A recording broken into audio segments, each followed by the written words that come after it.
kind of confusion. There were so many different things coming at me. Right. But the most important thing I can tell you now that I never realized then was that I had this call on my life that I did not understand, and that the enemy, which I believe in so many other people's lives, was absolutely doing anything that he possibly could to take my life. I, at 16 years old, attempted suicide, and I had a hard time talking about that, because when people say they attempted suicide, a person automatically thinks they're insane, or and they're not. Of course, they're not. No, in my case now, when I really look back, especially now when I talk to millions of people, I understand that it was a trick, that somehow the devil knew that down the road God had an awesome turnaround for my life if I just stayed focused. And you stayed focused. I stayed focused, but I didn't realize I was staying focused on him. I thought I was just trying to survive.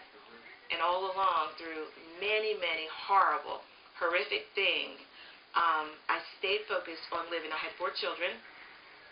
And my goal, I thought, was to live for them. I was terribly abused many, many times. I was a woman that was not even abused. Abused is a kind word. I was tortured. And finally, by a husband. By an ex. He wasn't an my ex-husband. husband. Okay. And finally, he attempted my life, and he slaughtered me. I say sometimes, some butchered.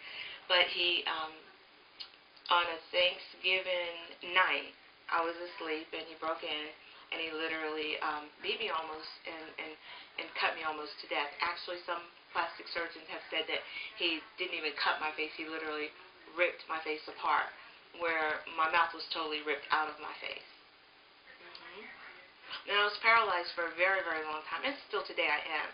So I have a hard time doing TV at times. And yet, the restoration process of God... It was very long, because I was very hard-headed. And not just hard-headed towards God, but I didn't feel that I deserved anything good. It's a repetitive cycle. I felt somehow that my self-worth was damaged, but I kept believing that I could fix everything through going to school, or getting a good job, or finding a better husband, or just the things that the world teach you are right.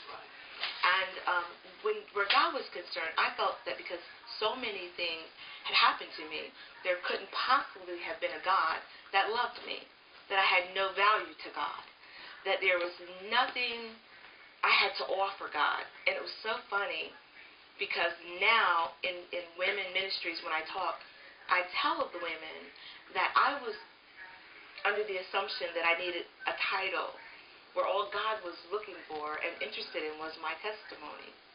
And when you go to the Word, Pharaoh had the title, but Moses had the testimony. Nebuchadnezzar had the title, but Daniel had the testimony.